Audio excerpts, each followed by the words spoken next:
Donc, Babiloko wana, en réalité, si Joseph Kabila était sérieux, si Moïse Katumbi Azalaki sérieux, quand vous dites 9 ans, si Joseph Kabila était sérieux, donc pour vous, Kabila n'était pas sérieux, ou cette Kabila n'était pas sérieux? Il n'était pas sérieux à Rosala sérieux, parce qu'il a, et logo Joseph Kabila a réussi au Kosala, na Congo pendant 19 ans, il est très intelligent à réussir piller Mboka Congo. Il a réussi à fesser l'économie à Mboka. Voilà l'intelligence de Joseph Kabila. Fayulu, c'est quelqu'un à un moment donné de la vie, il ne va même pas qualifier tempérament ou attitude de Martin Fayulu. À un moutumoko boye, oyo, tant ceux qui a yébi à venir naïe par rapport à eloko songolo pakala olinga sala tant on a déjà échec naïe yé azalaka mutu oyo à cause lelo na position na tongo a eu position X na poko a eu position Y, donc il n'a jamais été objectif. Donc tu le qualifies de versatile. Voilà, c'est quelqu'un qui est versatile. Il a changé à lokola caméléon, voilà. Il peut changer à tout moment selon situation n'engeza. Or dans la vie, tant on lingoz à la modèle, tant on lingoz à la.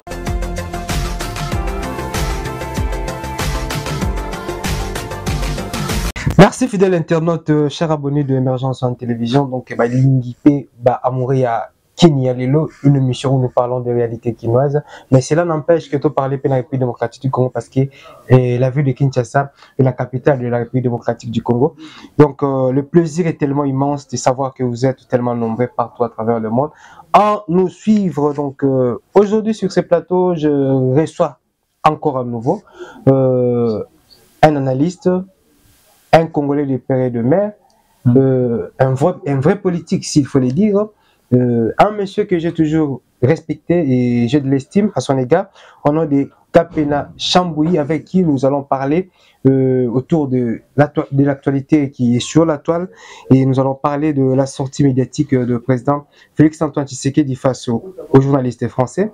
Et pourquoi pas tout mettre un peu solo, il y a consultation et les cas qui n'a niveau SNI et les Kanaki, et nous allons aussi parler des élections. Est-ce il y aura vraiment des élections parce qu'à l'Iro Tozo Kende, apparemment, Makambu Bapé va condition de sa réunité. Donc, c'est avec Chambouyi Kapena, sur la Masolo, mais sans oublier de collecter sans pour autant parler sur Masolo, les Kana Est et surtout, au niveau, il y a Olomami, Namalembankulu, tuerie aux alliés au Sali Makuna, mais avant toute chose, j'aimerais te banana nous invité dans après-midi à Lelo, qui n'est autre que Chambouyi. Bonjour.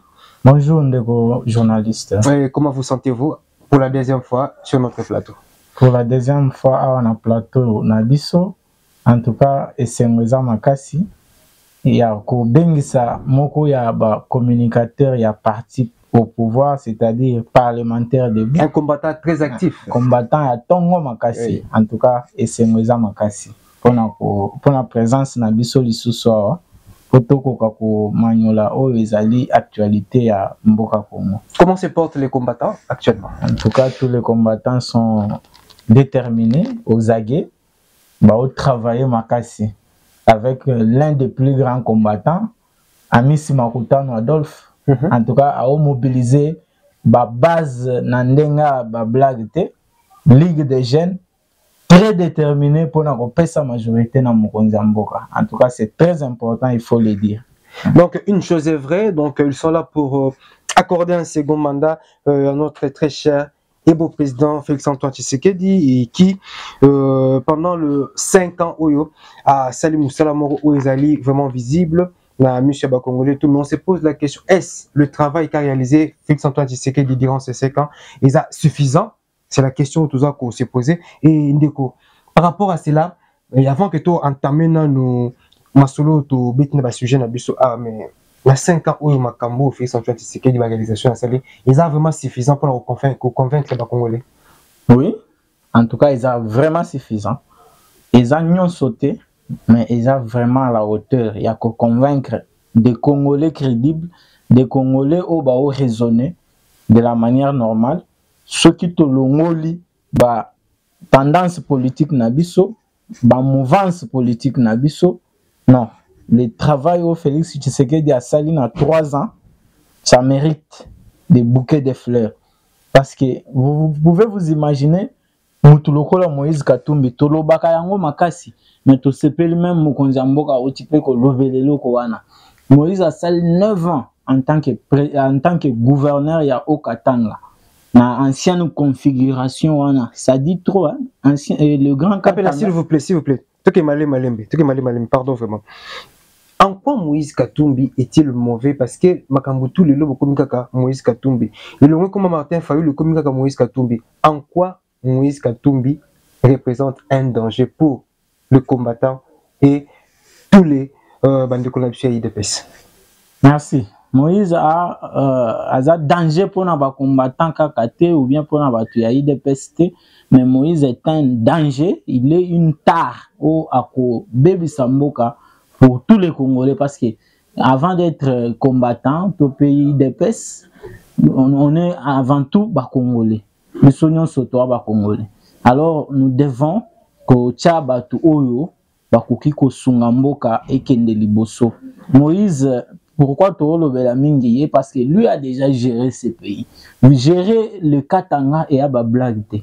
Le Katanga, il faut tout la vérité. Et ça dit poumon économique Yamboka. Mais tant que vous avez le gouverneur, au sali plus de 8 ans, c'est-à-dire 9 ans, il y a gestion, il y a Grand Katanga, ensemble, avec tout ce que les Katanga ont régorgé, la richesse, non, c'est pitoyable.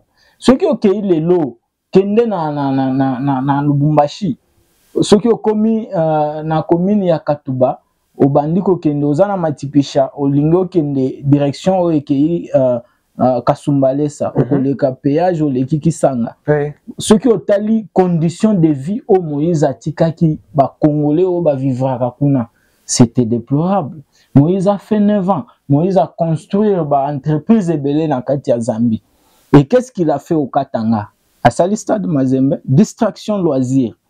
Un stade wana est d'ailleurs pas pour le compte de l'État, mais un compte privé. Le chef de l'État a même pas un aéroport international laissé par Moïse na 9 ans au Asali le gouverneur ya Katanga. Mais il a au moins eu le temps ko somba ba jet privé naie, il a eu le temps ya ko tonga ba biloko ebele na kati ya Zambie, il a investi suffisamment na Zambie. Non. Congolais, soyons sérieux. Félix Tshisekedi a sali 3 ans. 2 ans, il y a tractation FCC Kashi. Parce qu'il y a c'est la vérité. Vérité, têtu. Indubitable. Ça reste comme ça. Alors, Moïse n'a plus rien laissé. Mais Tshisekedi n'a 3 ans. Tout le monde Lualaba. Comme un aéroport international. Lualaba lelo habitant ya Lualaba akozala na posa yako yakaka na Kinshasa te pona kozwa ba avion o ezali ba vol internationaux. Habitant ya Lualaba ali sous na posa te abimaka akendaka na ba pays mususu na ba Kenya to pe wa pipo azwa avion international ou bien aya na Kinshasa. Non, Félix asali aéroport international na Lualaba. Félix Asali Biloko Ebele, programme il y a 145 territoires, avec un impact sur toute l'étendue de la République. Et Tomoni, le ministre Mouyaya, a l'obéli en haut parce que les Congolais, il faut aller bas, ni Tshisekedi Asali, na 3 ans ou 145 territoires et Pessi Misala à peu près 60 000 Congolais. Éparpillés na bakouin non sur la mboka. Parce que tant que tu bêta comme solo Congo, Congo ezaka Kinshasa te. Congo ezapeka Lubumbashi te. Et surtout que Kinshasa on peut zaper Mukie. Et la ville province nyoso tout. Ebele bakanisaka Congo c'est Kinshasa, Congo c'est Lubumbashi. Ndenge ndeko lobi. Congo eza profond. Kende na Katanga o voyager au longwa Lubumbashi likasi, au longwa likasi Kolwezi, au longwa Kolwezi Fungurume. Pour sentir que Congo est à Kinshasa te, Olongwe pe Fungurume, ok Kamina, ok Bukama, on sentir que le Congo n'est pas Kinshasa seulement. Donc, alors, si je comprends bien, le président Félix Antoine Tshisekedi a une lourde responsabilité. Il y a que zong ça sous son boka on a rail non seulement que zong on a rail mais comme même o ezala pété na kati ya République démocratique du Congo. Oui, c'est ça la charge du chef de l'État. Et à sali en lokola objectif primordial na ye. Tango Mokonzamboka par exemple a joué Kuluna, a memie na Kanyamaka Sese. Lelo Kuluna komi bâtisseur. Botuna journaliste sango akoye bisabino. Il était dernièrement na Kasai. A moni immeuble moko ba otonga. A s'approcher boy po tuna banani ba otonga ba yebisi mais biso to ba ancien Kuluna to bando kata ba to ba machete na Kishasa. Siko atuni ba assistant o bazalaki wana ba o ba bando assister soki ba apprenti na ko benga bango bongo. Topé ba stagiaire. Atuni bango bino bo ba nani ba lobite biso to ba étudiant ya IBTP ya Kasai kuna to ye ko sala nini au stage. Oh, vous avez vu sango akamwa ki alobi. Ah bon? Un ancien Kuluna aujourd'hui devenu bâtisseur et a commis qu'on encadrer les cadres universitaires parce que tu as vu bien dans l'université ils ont mis théorie dans nos universités. Ndé Mokonzambo rappelle assez à comprendre ma solo wana il travaille là-dessus pour na couper sa valeur na musala ya maboko. Et bref, c'est un grand changement, c'est une grande différence. Un Kuluna bandi ko encadrer des cadres universitaires. Voilà le travail de Tshisekedi pendant 3 ans. Donc Tshisekedi a une matière moko ya kosakanate o ya kobeta pendant campagne na ye. Coup de chapeau na côté wana Mokonzamboka musala osaleli biso na ozali ko continuer ko salela biso.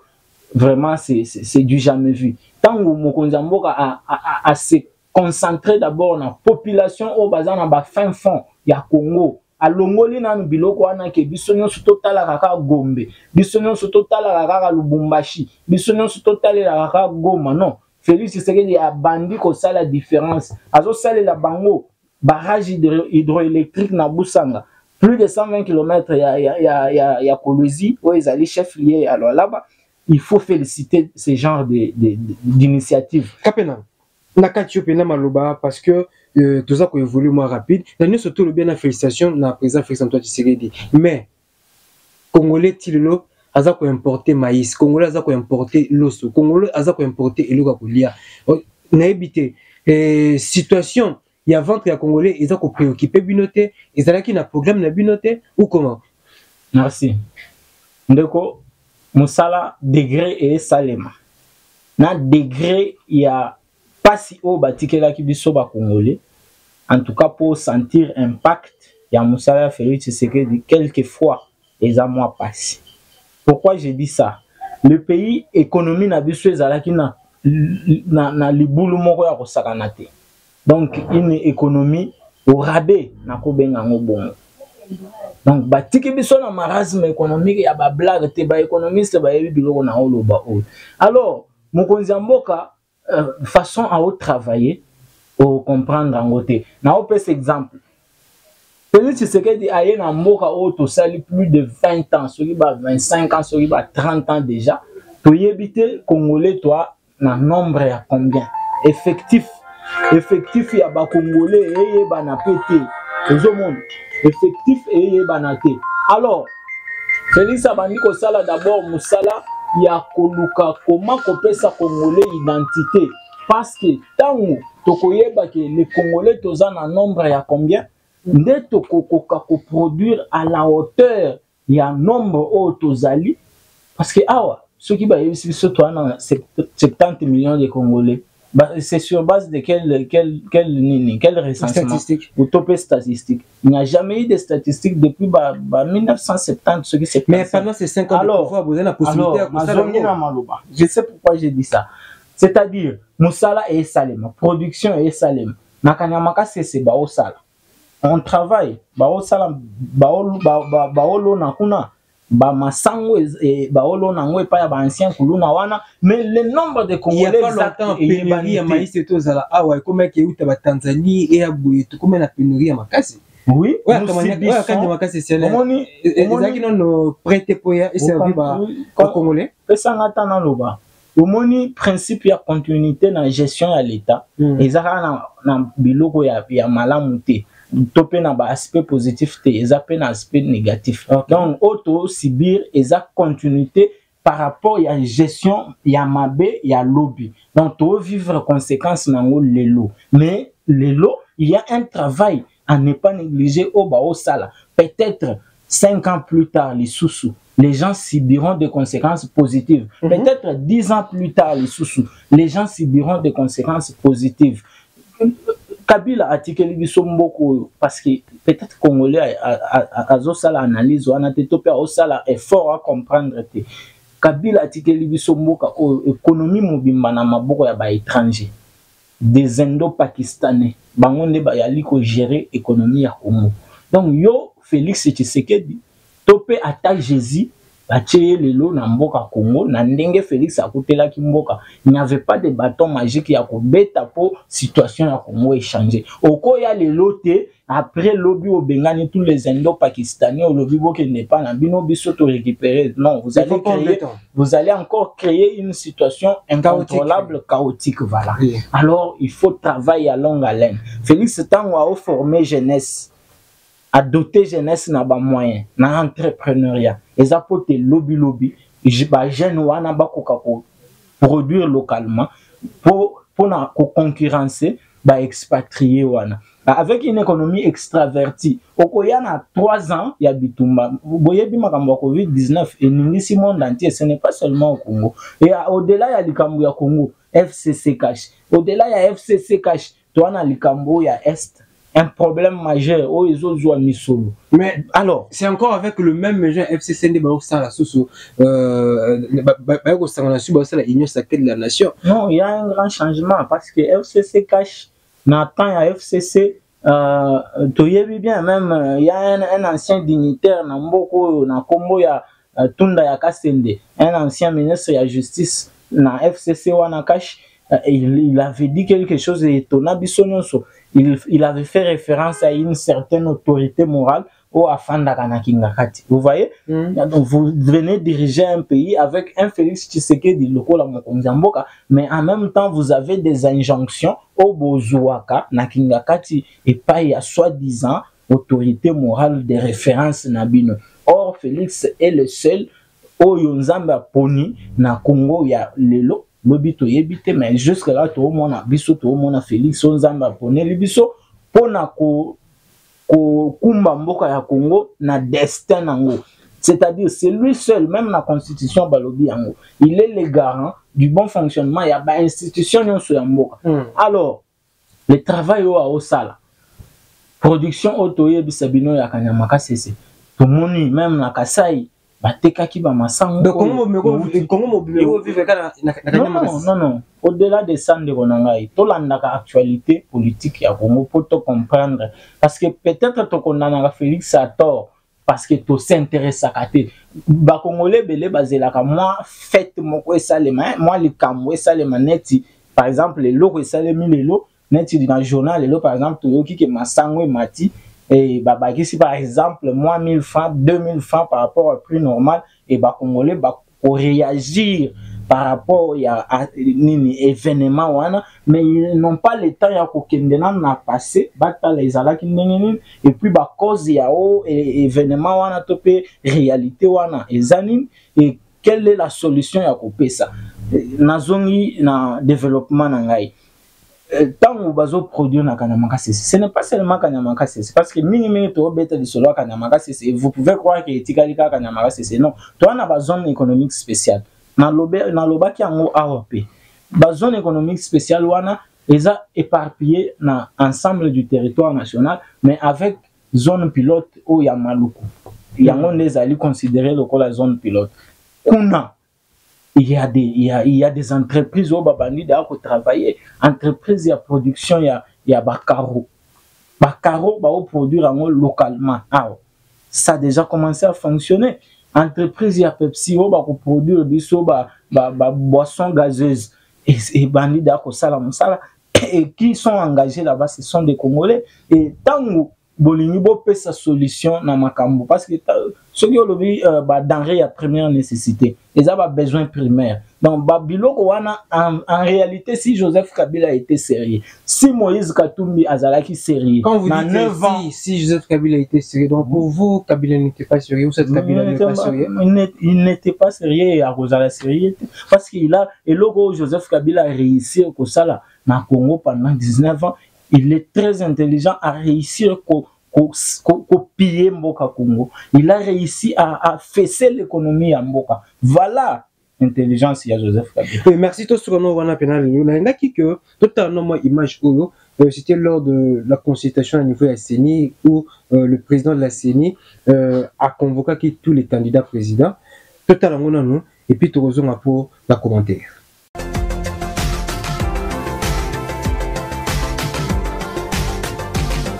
Nous sommes venus ici, comme dit Augustin Matata, par politesse. Ce n'est pas ça ce que nous avons demandé. On vous a demandé une réunion entre les candidats présidents de la République et la CENI pour se fixer, se convenir des règles du jeu. Et vous venez ici comme si vous amenez les écoliers, vos écoliers aux zoos et leur dire voici les espèces d'animaux qui existent dans le monde. Non. Commencez par dire Père, pardonne M. Kadima et les membres de la CENI pour leur volonté de mener un processus électoral opaque. Et Père, merci d'avoir fait que leur crime ne soit pas parfait. Vous dites ici que vous avez dépensé déjà 800 millions de dollars et au total vous allez en recevoir 1,1 milliard pour ces pays où les gens souffrent. Il y a 27 millions de Congolais qui cherchent à manger. On cherche de l'argent, on ne trouve pas. Vous dépensez de l'argent pour faire des atlas. Ici, je ne sais pas quel marché qui a gagné ces marchés, et venir ici nous présenter ces documents. Monsieur Kadima, donc vous venez ici, vous appelez les corps diplomatiques, on va dire, voilà, tout ça, on va signer les codes de conduite. Qui est fou ici pour signer un code de conduite? Vous, quel code de conduite vous signez? Nous allons nous mettre avec vous, Monsieur Kadima. Monsieur Kadima, oui. Vous exagérez un peu. Je n'exagère pas, s'il vous plaît. Écoutez-moi. Je n'exagère pas. Vous êtes en train de donner des déclarations générales sans pouvoir être spécifique. Nous ne pouvons pas. Vous parlez en général comme si vous faisiez un discours politique. Il faut nous donner des éléments concrets. Est-ce que vous êtes sérieux? Nous avons publié la liste justement provisoire pour que les gens viennent nous montrer les défaillances. Mais vous, comme vous êtes dans un élan politique, vous êtes en train de citer des choses sans donner des détails. Non, mais je vous donne des détails, monsieur Kadima. Moi, je vous donne des détails. Non, vous exagérez. Je n'exagère pas, je vous donne des détails. Je vous ai dit, est-ce que l'audit que j'ai montré ici, c'est pas le détail? Votre discours là ne tient pas. Non. Vous appelez un document un torchon, oui. Et en même temps vous recourez aux recommandations de ce document. Vous vous contredisez. Non, je ne me contredis pas, je ne recours pas. Il faut arrêter ça. Les recommandations, c'est les recommandations de l'audit de l'OIF. Et je vous ai dit que dans votre document, il n'y a aucune recommandation pertinente. Donc, s'il vous plaît, nous devons nous mettre d'accord. Vous utilisez l'argent de l'État. C'est pour ces mots gentils. Et je rebondis d'ailleurs sur ce qu'il a dit pour vous prier de m'excuser parce qu'après mon intervention et les réponses que j'obtiendrai, je devrais me retirer. Je suis en retard de plus de 2 heures pour un événement, et même 2 événements que je dois présider. Voilà. Je reviens, permettez-moi, encore sur le monnayage, parce que une de mes représentantes qui est aussi candidate à la députation nationale a été plaidée pour quelques-uns de ses électeurs dont la carte a connu des problèmes de défectuosité. Et là, malheureusement, et c'est vraiment scandaleux, des agents de la CENI lui ont exigé de l'argent. Donc, à raison de 10 000 francs congolais par duplicata. Je vous prie, Monsieur le Président, de tout mettre en œuvre pour non seulement définitivement éradiquer ce genre de pratique, mais aussi trouver ce genre de responsables et de les sanctionner sévèrement. Parce que ça commence comme ça et on ne sait pas comment ça va finir. Donc soyons très prudents. Alors, je voudrais aussi faire une autre observation à propos du décalage horaire entre la zone ouest et la zone est. Est-ce que le fait qu'à l'est, le scrutin se terminera avant, 1 heure avant normalement, il sera clôturé 1 heure avant l'ouest, ne risque pas de donner l'occasion à certains mal intentionnés de faire des... je pensais ici par exemple à 1 heure conventionnel uniquement pour ce jour-là, d'avoir une même zone horaire sur toute l'étendue du territoire national. Serait-ce possible d'en arriver là? Et ainsi, on pourrait commencer à 6 heures pour tout le monde, 6 heures à Kinshasa, en supposant par exemple qu'à l'Est, pendant qu'il sera 7 heures, on ramène l'heure à 6 heures aussi, et on le fait. Donc on le voit par exemple en Europe, il y a des moments où on passe à l'heure d'été et à l'heure d'hiver. Donc c'est possible, c'est une convention, il suffit simplement de se mettre d'accord tous ensemble. Et ainsi, il n'y aura pas de suspicion ci et là.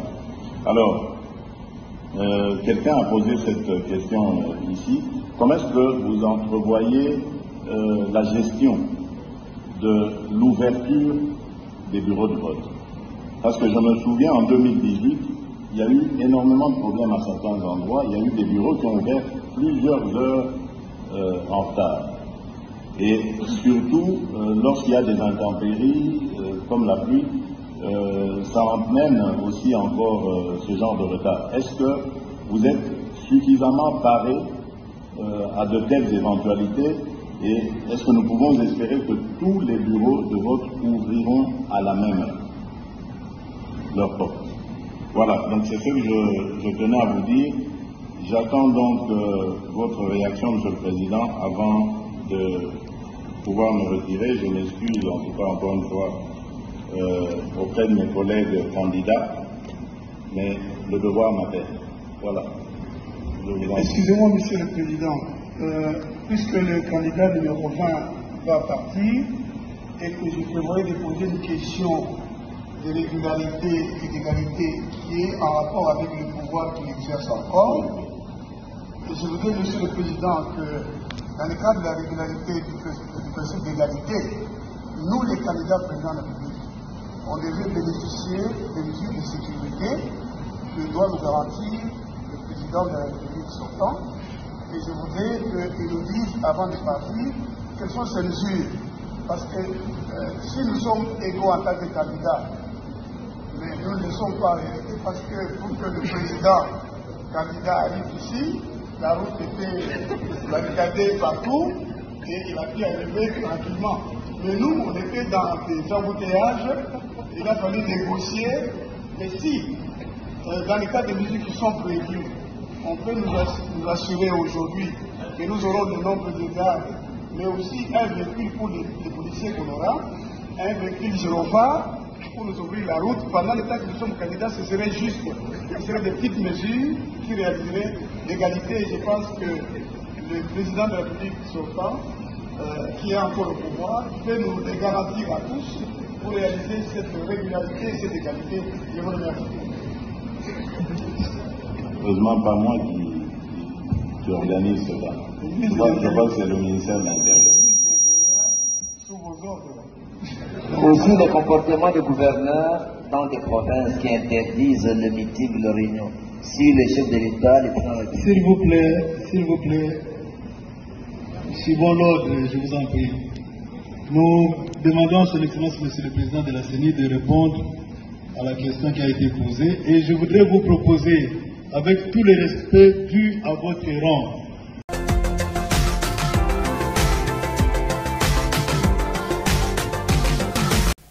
Et oui, merci. Donc, Kolanda, image Joana, donc ça déjà bien parce que tout le monde est déjà poignée de main entre Martin Fayulu et Félix Antoine Tshisekedi.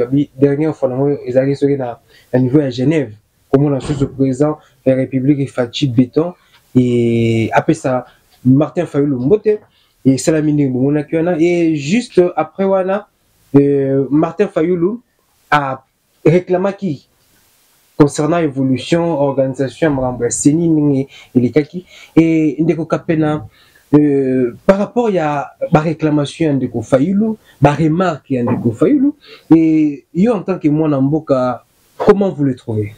Non, Fayulu, c'est quelqu'un à un moment donné de la vie, il ne va même pas qualifier tempérament, topé, attitude de Martin Fayulu. A mutu moko boye oyo tango ayebi soki ayebi ke avenir naie par rapport ya eloko songolo pakala olinga sala tango omona da échec naie ye azalaka mutu oyo akozwa lelo na position na tongo azu position X na poko azu position Y, donc il n'a jamais été objectif. Donc tu le qualifies de versatile. Voilà, c'est quelqu'un qui est versatile. Il a changé à lokola caméléon, voilà. Il peut changer à tout moment selon situation n'engeza. Or dans la vie, tant on a la modèle, tant on a la exemplaire, même pour une nation, Ndenge Kondo Etienne Tshisekedi, de rêves mémoire, a marqué déjà jeunesse congolaise, utopé population congolaise et même il y a monde, c'est parce que Azalaki Mutu Oyo a kokaki ko maintenir décision moko et tikalise bongo. Donc fermeté quelquefois dans la vie à Mutu et ça eloko moko oyo ezali très important. Alors yo Martin Fayulu moyen que tu as masolo na ye en tout cas na o mona a manifester mécontentement parce que ont la clarté dans dossier ba fichier électoral où elle est mal. Dans la vie, il y a un temps pour toute chose. Et toi, en temps où tu as bébé, tant que tu as adolescent, et maintenant tu as adulte.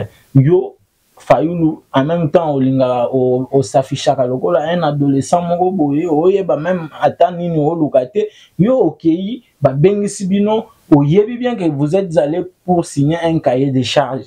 Au commun sur les champs de bataille pour discuter par rapport à cahier de charges. Au bandi le sous ça la revendication par rapport à misolo au séné à Sengaki. Au bandi non c'est vraiment exorbitant par rapport à conditions de vie des Congolais. Beaucoup qui senga autant de millions pour il manque encore 300 millions de pour dollars. L'organisation il y a élection. Yo kana une revendication. Na moment il y a signature il y a cahier de charges il y a bonne conduite. Na moment il y a électoral, il y a campagne électorale et même moment il y a après élection, post-électorale. Donc chaque chose a son temps. Il y avait un temps où il y a ça débat, il y a bon. Est-ce qu'il a tort? Est-ce qu'il a tort? S'il n'a pas tort, à qui la faute? Parce que ça va opposer à va réclamer qu'il y a élection à un moment donné. Il faut élection et salut. Et tant que le gouvernement et le gouvernement et la CENI va se déterminer. CENI a l'obité prête pour organiser l'élection, mais n'a pas ça moyen. Moyen, mon anagate salini mon année. Tant moyen, mon anagate, quand les mêmes opposants vont condamner le gouvernement. Et Azan a pour ça organiser pour glisser Félix Salzalawana. Et le gouvernement s'est battu comme un diable dans un bénitier. Baluki misolo, pesi misolo na CENI. Misolo mon année, mais to comme na virage ya suka. Yo bandi le sous ozongi le sous ciment pour okota na débat ya autant de misolo non est belé parce que les Congolais vivent mal. Si les Congolais vivent mal, to ceux qui vivent ezap mabendenge ya lobi conditions de vie. À qui la faute? To zonga sous na biloko na uti koloba. Il y a des gens qui ont détruit ces pays. Quand Matata Mponyo, par exemple, a détourné plus de 100 millions na projet, l'un des projets phares, il y a Bukangalonzo. Projet, il y a parc agroalimentaire, il y a Bukangalonzo, industriel d'ailleurs.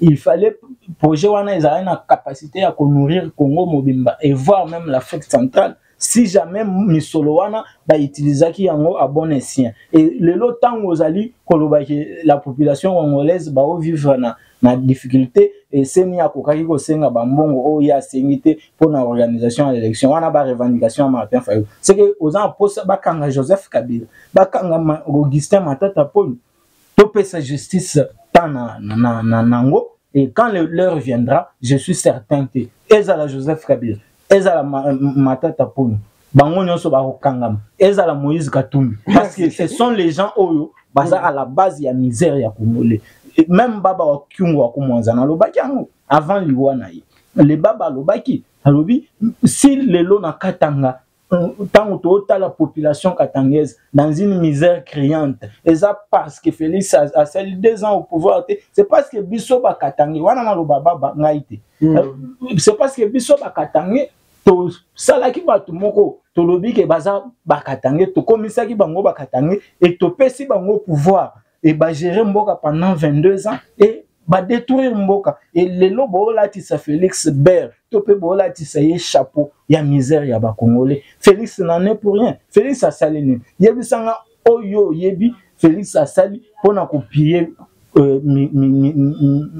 minéraux ya Congo. Maintenant oyo biso makambo ebele o Joseph Kabila sali na oyo biso makambo ebele o merci donc on va attendre sur lango donc le bilan peut bien merci l'intervention d'ailleurs toujours qui est vraiment vers la fin. Alors quelle analyse faites-vous par rapport à sortie médiatique qui a président devant les journalistes français hier? Merci ndeko nangai mokonzi mboka azalaki clair.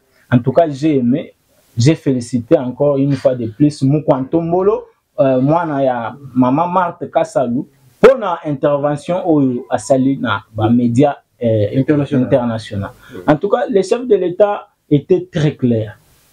Na ba question ebele entre autres question ya ba wazalendo. Question ya ba wazalendo. Tozali na disposition moko constitutionnelle o et permettre na Congolais nyonso bipa ya zali soki amoni ke groupe ya individu moko ba na posa bazwa pouvoir na makasi topé ba botola moi eteni ya mabele. La constitution permet aux Congolais de défendre mboka et même la Bible le dit clairement. Bible et lobby bo battre la mabele na bino et bo cha même bande ko na bino ba konza bino parce que bangonde ba kosala ete mboka na bino topé mabele ezala protéger et devant une situation il y a plus de 6 millions de morts parce que balobaka yango te guerre ya est génocide ya est et l'équipe makambo e salema na Ukraine et l'équipe makambo e salema entre Israël et Hamas na makambo ya bande de Gaza. Hamas a bomi 1200 personnes na Israël. Tout le monde mobilisation. Benjamin Netanyahu, premier ministre israélien, a bénéficié par ancien ministre Benny Gantz, a bénéficié na ministre Moussoussou, bango tout ba ancien ministre. Ba sali même gouvernement d'union pour na ko traiter les Kambouya ya Palestine, pour na ko frapper bande de Gaza. Vous voyez la mobilisation, on a un niveau interne à Israël, avant on a un niveau externe. Mais à un niveau interne, ba Congolais na Est, ba Congolais ba Kassayen na Malembankoul. Nous avons une opposition oyo ba yebi kaka koluka ba intérêt na bango. To moni même pas ta mobilisation à Moïse à la hauteur ya makamboe salema na Est, à la hauteur ya ba Tiweri oyo ya ba ndeko na biso ya ba Kassayen na Malembankoul. Et même Martin Fayoulou, même Matata Pone, même le candidat homosexuel Denis Mukwege. Tout le monde attend Moutoumoro. Non, pas jusqu'à ce point quand même. Pas non, mais ils ont ngaïté. Ngaïté, Yemoko. Denis Mukwege. Denis Mukwege, c'est un Congolais, c'est un Bantou. Oui, mais donc, tout ce qui est contre notre culture. Et à cause de la pourriamo jamais. Non. J'ai du respect pour tout le monde et même pour les opposants. Mais, appelons chaque chat par son nom. Denis Mukwege, il solo ya genre ao.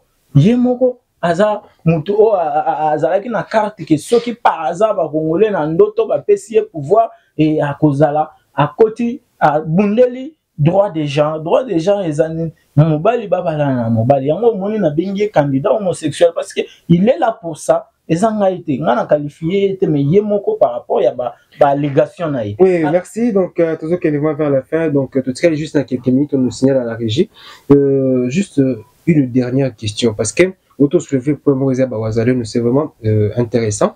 Et guerre et colonité. Les Wazalendo sont des civils.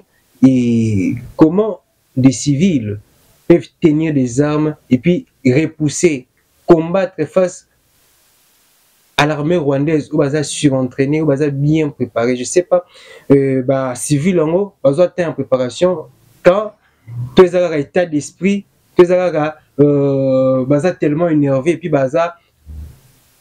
basuki bakomi na suka alors et là on sort ça les activités fait vraiment qui va défendre le territoire là-bas. Je sais pas comment tu peux nous les décrire Wazalendo. Les Wazalendo mon cher moyen token de gauche à droite et athées et yebani les Wazalendo ce sont des patriotes des résistants. Wazalendo a lokola yo a lokola nga omoninga ndenge na média boy na défendre mboka donc na appel Wazalendo nakolo ba fait lobby na simba mundu qui donc un Wazalendo c'est un Congolais ou amoni que trop c'est trop. On ne peut pas rester éternellement na ba traitement moko inhumain na est na biso par un petit peuple ou à côté les même atana congolais en face pour abeta na topé échange à makofi na ba rwandais, mais un congolais de nature c'est quelqu'un qui est fort. C'est un peuple au azali na vivacité, il y a ba blague mais ndenge balobaka il n'y a pas de mauvaises troupes, il n'y a que de mauvais chefs.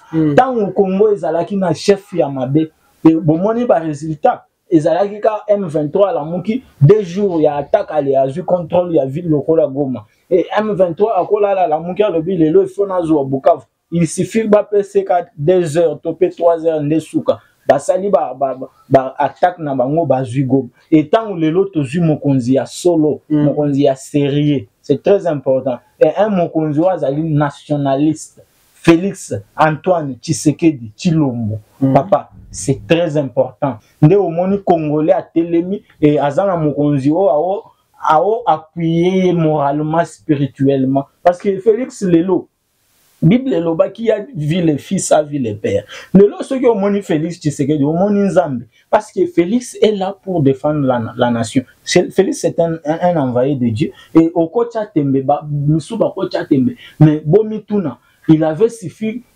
seulement 4 ans pour abattre Mosé Laurent Désiré Kabila. C'était les nationalistes autozouaka par chance pour malgré ba erreur à Salaki avant à côté pouvoir mais tant à côté esprit ya ki congolais zongelier à l'obité makila Patrice Emery Lumumba et frappé tant voyé kolinga ko rectifier ba erreur à Salaki par le passé ba bomaki et ce qui les loto na Félix vous avez combien il y a ba attentat Félix ba mekiye boye simité plus de 50 attentats. Plus de 50 oui, attentats. Avant 2023, plus de 50 attentats. Il y a Koluka, Kobomayi. Et Bayela Kaye même, lettre.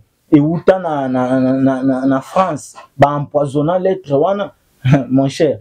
Félix a envoyé des dits. Et même les Français sont étonnés. Avant que Félix a simba lettre, on a déjà détecté à moi l'obité. On a autant d'angote. Alexis Ango, bakote msou et les kaji batalibo, basali analyse, ba produit chimique moko izalaki na katiwana. Donc bref, Félix Aza Nzambe et grâce à lui Neozo mona bawazalendo bao mata toujours. Félix Aza Nzambe donc bakondo bazo dans biso donc j'aimerais que tout seulement les camons qui parce qu'à la fin bon la biso image nango Félix devant le congrès entre les deux chambres Félix a tenu un discours moko très convaincant mais ba opposant Aza convaincuité balobi que ce sont des discours imaginaires pendant que réalité bazo vivre autrement. Merci. Juste un petit commentaire pour que tu c'est ça. Le problème là-bas, opposants congolais, ce sont des opposants au Bayali en perte de vitesse. Au Moni Lelo, ceux qui par exemple Bachaki Jésus Christ, le organisateur il y a élection, il y a RDC en 2023 où Martin Fayulu alinga ki aboya élection alinga lo bate. Il faut observateur à la ta diable pour nandi mayamu. On comprendre le niveau ya ba opposants congolais, c'est-à-dire tant on va monique ba lisunnelo ko salate sur terrain et là on a les années sur terrain au moment que tant on nzamboka ki na déposer candidature na BRTC à Gombe na 30 juin boulevard au moment qui peuple ndenge bazalaki papa même batu ya ba 70 ans 80 ans na abordaki kutu ba mibange moko na monaki wana na tuni bango me yo ya ndenge ni nani apesi yo mbongo po yao ayisinga papa poto ya ko tika mwana mboka a déposer candidature il faut ba pesa biso mon maman mususu akamusa nga yebisinga na longwe limete makoloti awa na boulevard du 30 juin na zui même pas ta 50 francs alakisinga même sac na yazata na 50 francs c'est-à-dire quoi tant Félix a hôtel ma pour ça action politique tous les Congolais ba na simanaï donc si quoi un opposant au a sala piaka tala ba descente na bango partout ba oleka ezala na Congo central ezala ba oba kenda ina kisangani un peu partout ba obeta ba piaka fort Congolais a comprendre que moyen to landa bato ezate ba distracteur ba ocha ba te belé na distraction zéro mona dimanche ndenge stade kotonda ndenge to kobuka stade de martyr wa na niveau ya mobilisation 10 000 francs par tête nani atiango yo monaki yango wapi na IDP stoppé na régime ya Félix toyebi makambo ba mbongo ya politique ya mbongo ozoko ça va tant tozalaki na opposition oyebi ba mobilisation to bandosa tobando zombongo a repesa batuana wapi. Parce que à chaque fois que IDPS a mobilisé pour la manifestation songolo pakad, topé marche songolo pakad. C'était des centaines voire des milliers de personnes na banzela. Siko bambongo wana IDPS a bando zongo. Donc biloko to bandiango siko te eza ndenge na biso. C'est un parti de masse. Ok, merci. Donc on est arrivé à la fin. Juste un message na bandeko bazota la biso siko. Bandeko nyonso baota la biso siko bo tika la scotcher na chaîne na biso. Parce que mingi to banda ko ya ko beta actualité awa. Donc réalité ya mai matali élection na mboka Congo et situation politique en général bokozwa vérité awa. Boyeba ba chaîne na kolanda parce que ba fake news eleke belé. En tout cas, to tika la scotcher na chaîne na biso pote to yebaka nini salemi na mboka na nini ekosalema na mboka Congo. Mais boyeba ke Congo ezana Félix Antoine Tshisekedi. Félix azana parti politique na ye IDPS o ezali ko kambama na Augustin Kabuya mwana bute. Donc mobilisation na mokolo dimanche avec Augustin Kabuya avec Amisi Marotan non tokotondi sa stade na ndenga ba blague te po bo sentir que na moment ya campagne oyo ba opposant ba komela pema ezalaki les parlementaires debout ya mokonzi mboka Chambouyi ya pena na sepeli bolanda biso kaka na chaîne na biso.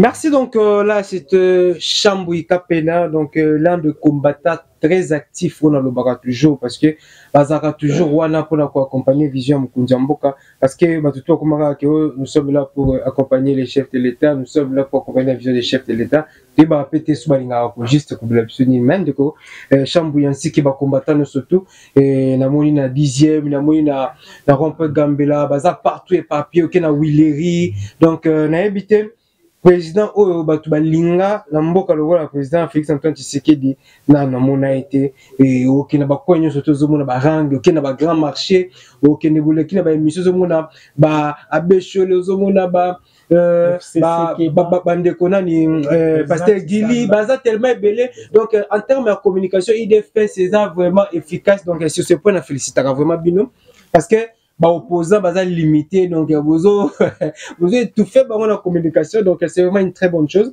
c'est quelque chose à encourager. Ils ont rendu bouillir. Un grand merci vraiment à Bandeko tout au PCFSO Confiance, donc vous continuez toujours au PCFSO Confiance, donc veuillez vous abonner sur Emergence One Télévision, aimer, commenter, donc tout ça on a besoin bah commentaire Nabino et surtout bah conseil Nabino, on en a vraiment besoin parce que on tient vraiment à ce que tu évolues ensemble Nabino, donc bah remarque Nabino, bah conseil Nabino et ça bien surtout soutien Nabino, on en a vraiment besoin et en termes matériels, donc en termes financiers, tout ça vraiment on a besoin Nabino. Un grand merci à l'équipe technique qui est coordonnée par Junior Kapaya Papa Najiji, donc Namoni, Rabi, Namoni, Bandekonu, surtout à la caméra, donc je vous aime bien, tous à toujours même moral. Et je tiens à rappeler que les rendez-vous pris pour ces dimanches 19 novembre au stade de Martyrs, pas une campagne électorale, les autres à la lancer, dans compte il y a FC, dans compte il y a la Union Sacrée pour la Nation, Félix Antoine Tshisekedi a lancé campagne naïe, alors Union Sacré pour la Nation, bon, tout bazan à Simanae, donc tout soutenir Makambo ya Malamu, et puis bah découvrir Moussou sera Moïse Katumbi, tout ça là, Bélice Sanga, bah Docteur Mokwege, bah Martin Fayou, le bon paix, bazo bandapé à Bango campagne électorale, donc bonne chance à tout le monde, hein, donc on est là, nous sommes des Congolais, tout ça bah une limité, mais c'est juste les adversités politiques que ont régné entre Bino, donc il est meilleur gagne. Donc, on a saigné vraiment le Congolais, tout vraiment, vous allez vraiment vigiler et puis tout voter sur toi avec conscience. Hein. Donc, vous savez bien que période nini au Congolais va traverser. Donc, ici, quand on outil, mais ici, quand on commis, peine, ici, quand on alors, il faut faire très attention. Il faut faire très attention. Tout le monde n'est pas à voter. Tous les candidats n'est pas candidat à voter, donc il faut faire très attention, voire même les députés, tout qui est national, tout qui voire même les députés provinciaux, donc il faut vraiment veiller à ce que tu vas maintenir une sa source de confiance. Donc, bisous me topé ça, bon, mais c'est le monde va le bisou. Après, il y a vraiment besoin de la porte, la bisou, ça bisou, mais ça bisou, tu as 21 000 voilà. Donc il faut faire très attention. Donc moi je vous dis merci. La PC vraiment merci na Tony Balotelli, Maître Fabrice Leboko, Carlos et José, Jacques Maï tout ferme de la paix. Et na PC encore mbote na honorable qui t'en dit donc na PC mbote, on est toujours ensemble. On se retrouve très prochainement. Merci.